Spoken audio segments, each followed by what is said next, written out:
What if Indiana Jones missed treasure hunting because he was grading papers? Let's untangle that.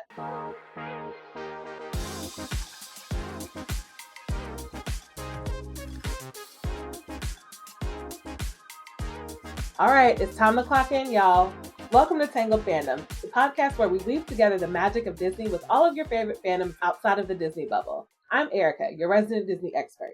And I'm Reggie, your guide to the multiverse of pop culture. Today, we're talking about the characters who juggle 9 to 5s and secret lives, whether they're heroes, villains, or just trying to make rent. You know, the economy, it's rough out here, y'all. It is rough out here. So tell me a little bit about this concept, like 9 to 5, secret lives, with Disney, Yeah. Everybody's got to have a job, honey. We got to do something. Disney is expensive, right?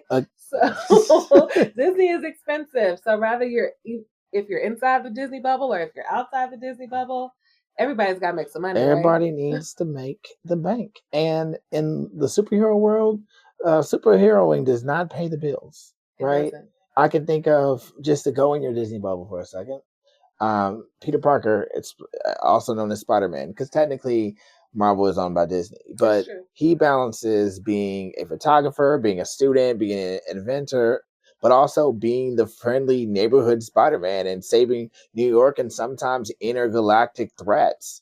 He's literally dealing with balancing work and life. Like, he's one of the most tragic characters because he has dealt with so much loss and instability, and he's lost marriages. He's been able to keep his aunt safe, hasn't been able to keep his aunt safe, has had to deal with villains that were his best friends at one point in time, but also having to still be Peter Parker in the real world. So it's like, it's interesting. You find, that these are the type of characters that we get to experience. It's funny. Every time I think about Spider-Man, I think about like those memes and stuff that's on social media where it's just like everybody knows Peter Parker is Spider-Man, but they're never gonna say it. They're never gonna say like, "Oh, that's Spider-Man." What? Because there's something about the fact that Peter Parker is really out here saving the community, here for the people, but is still trying to live his regular lives like all of us are. Trying hard. So can you think, while we're in the Disney bubble, can you think of any other characters? I mean, one major shout out that I have to talk about, she really doesn't have a secret life, but she works hard. She works hard for her money, and that is my girl Tiana. Her whole story, her whole backstory is all based around working really, really hard so that she can get her restaurant, right? Yeah, her restaurant. That's true. Yeah. The vision that she had with her daddy from the time that she was young, she worked really, really hard to get it. And I'm excited to see her story continuing to be told in the Disney parks, with Tiana's Foods and the reclamation of Splash Mountain becoming more of her, Tiana's food story. So, and don't forget about the Disney Plus series that's coming. That's true. I'm excited about that. So a shout out to Tiana, who is working hard and had nothing given to her, but look at how far she's come. That's one. What about a deep cut? Ooh, a deep cut. Okay, I'm gonna go more of the secret lives as a deep cut. Okay. So deep cut here is Mayor Calabar. Oh, from Halloween Town. I was about to say, do you know? Yes, do you know who that is? Yes. Mayor Calabar from Halloween Town. This is not necessarily like a positive one because he was smiling in everybody's faces. True. That's true. Mayor of the city, mayor of Halloween Town, but he was out here behind the scenes kidnapping people, stealing their souls, and all kinds of stuff. That's so crazy. Not all secret lives are good secret lives. Not everybody smiling in your face is your friend. So, not everybody smiling in your face is your friend. That's a lesson. That's a bar. That's a bar. That's a bar. I think his character proves that everybody, anybody can have skeletons in their closet. Literally. True. Literally. So. Another character that I can think of from the Disney bubble, again, Marvel counts as Disney in the context of this podcast. Okay. Characters from the X-Men. They like Jean Grey? Like Jean Grey, all of them? Like all of them. Yeah, they wear these masks while they're saving the world, but they also have lives outside of that. Like they are trying to, like, Jean is a teacher. Jean's a teacher at Xavier School for Gifted Youngsters, but also a parent in some iterations, and trying to find that balance between being this change agent for good and living life outside of that. I feel like really mirrors a lot of what we do, especially people who are public servants. Like you trying to find that work-life balance while you're trying to do meaningful things. Yeah. Right. I mean, I think that a lot of it is interesting because you think about working hard for your money because you've got bills to pay, you got rent to make, you got babies to feed, all of that. But to your point, like also doing things that you're passionate about because it's just the right thing to do. So you think about volunteerism, you think about heroism, you think about all of these things where these characters are doing things because it's their passion. So I think that there's a really nice balance in some of these characters as you look at them where it's, having a passion project, but also doing it because it pays the bills, doing it because it's for the greater good and doing it because because you need to. And we live in a capitalistic society. So there's that. Or in the case of Indiana Jones, because you love the adventure. Love the adventure. I mentioned earlier, what if Indiana Jones missed treasure hunting because he was grading papers? People, if you go back and watch those movies, he was a professor. He didn't turn into a swashbuckling treasure uncovering person until he was called to. Yeah.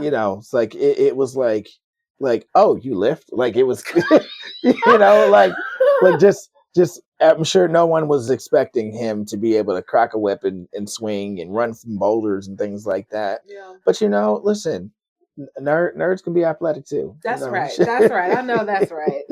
I know that's right. Shout out to the athletic nerds. We appreciate you. Yeah. And you know what? Speaking of Indiana Jones, like R.I.P. to Dino Land. I know he's gonna miss that in the Disney parks. Again, if you know, you know. Yeah. But I'm excited for the Tropical Americas to see what that's going to look like in Animal Kingdom because that's one of my favorite parts. You've talked to me about that, and it's going to be interesting to see how Disney is going to shape that property moving forward. Yeah, we're going to see what kind of adventures he can get into in the Animal Kingdom. But tell me a little bit more about non-Disney characters. So we talked about several Disney characters. So what about in your world? Okay. So Walter White. All right. Walter White, Heisenberg, Breaking Bad. If you don't know the story, Walter White, he was diagnosed with cancer, and he was a teacher. He was a teacher and had to figure out how him and his family were going to be able to afford his treatment. So he ended up teaming up with one of his former students to make meth.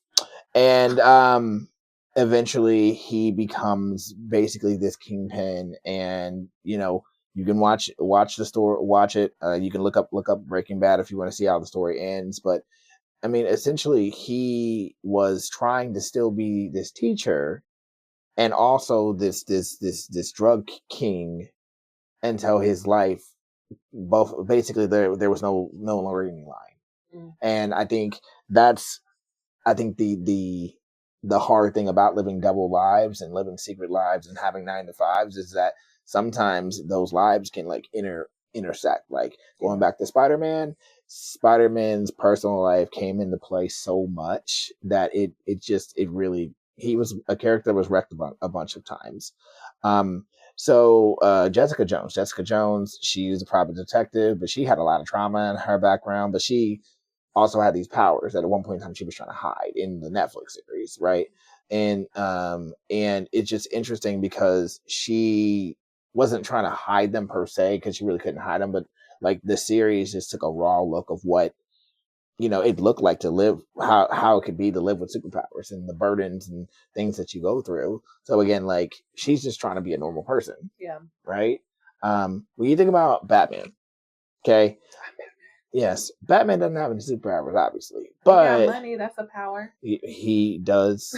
He does have money. That is a power. But he is a philanthropist. He gives out money, but he's also a CEO. Yeah. And listen, Batman has a very forgiving board of directors because Bruce Wayne be missing. Okay, Bruce Wayne be missing in action.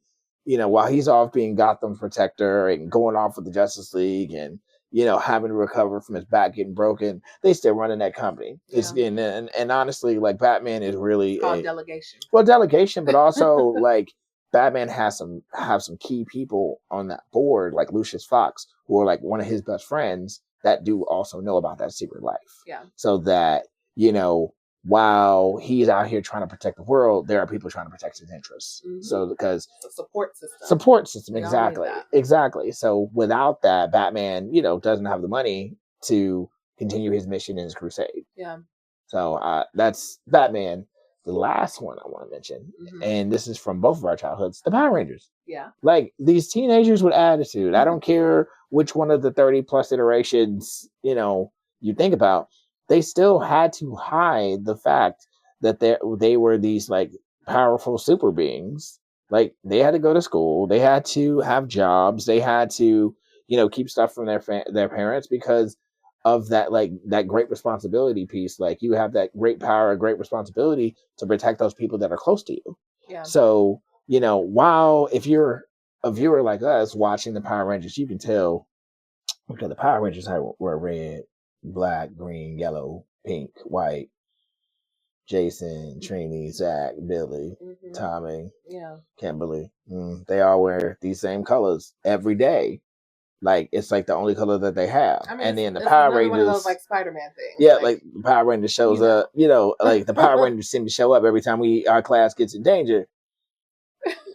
But it's fine. We're gonna just ignore it. We're gonna suspend our disbelief. To be able to see that. I mean, a key ingredient. So I know I hit those kind of quick, but I mean, like, what do you think makes these type of characters so compelling across the different fandoms? I think that there's several things. I mean, not even just the characters themselves. I mean, the characters are compelling, but like when you think about this theme of 9 to 5, secret lives, all of that, I think that there's commonalities when it comes to the things that these characters have to go through, like, and the things that they need in order to support their lives. Yeah. Like we talked a little bit about having a support system. Like all of us can relate to that. All of us need someone in our corners to help us get through life because life does life. So just managing that balancing act of just managing your work, managing relationships, personal passions, all of those struggles, being able to have a balancing act and then having a support system to help, I think is something that's a common theme that I noticed when we talk about some of these different stories. Because, Tiana had her mom. You think about, you said Bruce Wayne had Lucius. And Alfred and the various Robins. And, exactly. he went from having no family to having a family he essentially got to choose. Right. Yeah. I think that what makes what makes these characters so compelling across the different multiverse of pop culture is that like you can identify with having to juggle so much. Yeah. You can. We all are. We all are. Like we wear so many hats. Shout out to Childish Gambino, by the way. So many hats that we have to be multifaceted and to be able to function in society. We can't just be one thing and thrive. Like we have to, like, I work, I'm a parent, I'm a husband, I'm working on this podcast, I'm working on other creative products. Yeah, we're all multidimensional. So many layers. And I think that speaks to the level of like sacrifice that people have to have also. Agreed. Like we are trying to do so much, but we sacrifice ourselves for, again, sometimes for like the greater good or just to get through the day. A lot of these characters put themselves on the line. They put their lives on the line. They put their money on the line, but they show up. They show up because they have a purpose. They feel that they have a purpose and a calling. And when you feel like you have a purpose or a calling, it's okay. Like it's nothing for you to show up because you're compelled to do so. Your heart leads you there, and it becomes a part of your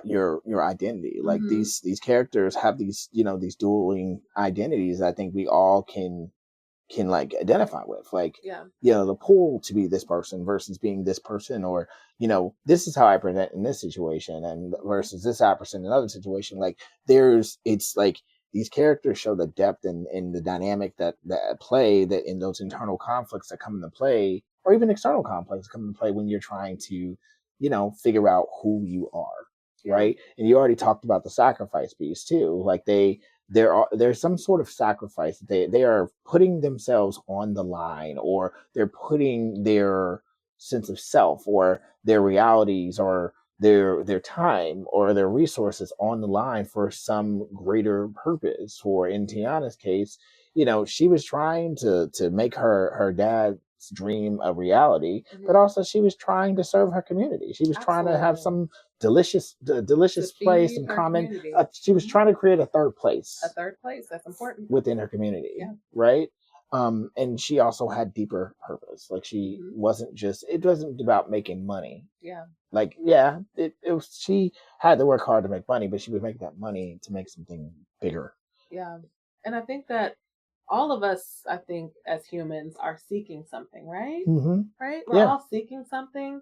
We all are looking for some sort of purpose, some sort of calling out there. Like, why are we here? And I think that a lot of that has to do with building community, being able to be in relationship with others, and being able to do something that you feel is meaningful with your life and with your time. Because otherwise, like, what are we doing? Yeah, So, I mean, I can appreciate all of these characters and these heroes and folks for showing up and feeling like that they have a purpose and then going after it. You got to go after it. Or again, I think that, like, you think about purpose, I will go back to with great power comes great responsibility. Like, power doesn't always mean that you are superhuman. Power means that you have the ability to do something. And I think as people, like, we have a responsibility to do something in the spaces that we have influence over. Yeah. And especially if you're trying to do good, like, if you can do good, do good. Don't,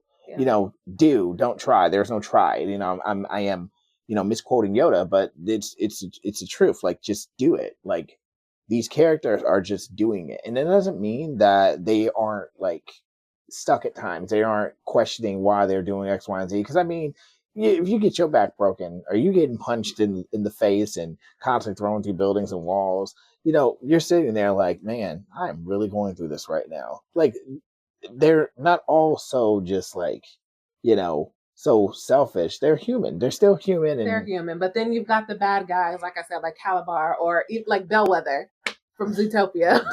They're just bad to be bad, Like, I mean, obviously there's some sort of motivation there. They're selfish. They have that selfish ambition. Yeah, so not everyone, not all of these characters are, out here for the greater good. Some of them are very selfish, but yeah, no. The thing is, like, I think that the important thing is to know is that people are multi-layered. Yep. They're multi-dimensional, and if you're feeling like one note. Mm-hmm. No person is one note. Agreed. No person is one note. There are multiple versions of every person that you see. You have your work presenting self, where you are like Bellwether or Mayor Calabar, where you're very polished and put together. Yeah. It's kind of like, like workplace norms, where people might have to wear the long sleeves to cover up their tattoos, or they might dye their hair, but it's only like at the underlayers of their hair. Right. Because when they get home, it's just like, nope, I'm tatted up, I've got my hair, hot pink, or like whatever it is. Like, so, because people are multifaceted, and that's okay. And I think that we have to understand that people are complex, and it's all right. Yeah, I agree. I agree with that. So let's play a game. I love the games. Sure. I love the games. Sure. Go ahead. So our game today is hustling, or hanging on. Oh. Hustling. Are these characters hustling, or are they barely hanging on? Or hanging? Are they just barely hanging on? Thriving, or not so much? And those new to the channel, this is these games are a recurring part of our show. But hustling or hanging on, you outdid yourself this time. Okay, well, Are they barely hanging on, or are they hustling and they out here getting it? What do you think? All right, well, let's go ahead and start us off then. All right, I'm gonna give you an easy one. Tony Stark, Iron Man. Is he hustling, or is he barely hanging on? He's hustling because, like, at this point, his secret life is blurred at this point. They know that Iron Man is Tony Stark at this point.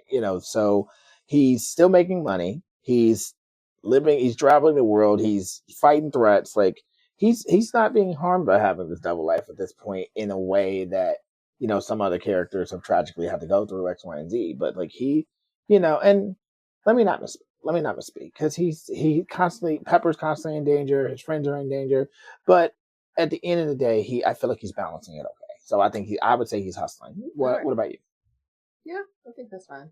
Sometimes we barely hanging on. It depends on the day with Tony. It depends on the day, but I would say in general, he's hustling. I love Iron Man. Okay. All right, give me one. Okay. What about Frozone from The Incredibles? Frozone. Yes. He definitely is living a secret life because yeah, him and Mr. Incredible, they selling insurance during the daytime and being listening heroes to the radio night. scanners at night. I would say he was barely hanging on, honestly. I would say because Frozone, he was too thirsty to get another chance to be back out there in the streets and in the action. Yeah. Just like Mr. Incredible. So I think he was barely hanging on. But I love Frozone. I'd be interested to learn a little bit more about him. Same. I don't know. What do you all think? Leave it down in the comments. Yeah, let us know. All right, I'll give you one more. And okay. I'm gonna give you one last one. Okay, last one. Yeah, so take it back a little bit in your dizziness. Raven Baxter, was she hustling or was she hanging on? Raven was absolutely barely hanging on because all of these visions that she had went left. It seems like every single time. Yeah. She was barely hanging on. She was barely making it every single episode. But That's So Raven was a good one from back in the day. Okay. Yes, that was a good one. Barely hanging on. Hey, I want to keep you on your toes. So, for sure. Just like Raven did everyone around her. Yeah. Well, it looks like we've got kind of a mixed bag of hustlers and people who are just barely hanging on. Because I feel like I'm barely hanging on a lot of times. You know what? Yeah, and there's so many characters that are all deserving of having a story told. But yeah, I think some of us have days where we're hustlers, and some of us have days where we're just hanging on. And I think that's just the nature of being a human, right? Yeah.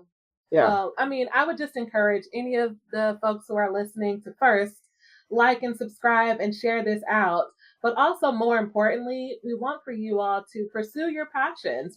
Think about the things that you are passionate about. What are your hustles? How are you hustling out here? Yeah. Trying to make a difference for yourself, for your family, for your community, and just do the things that you love. And that also means keep embracing the fandoms that you love, right?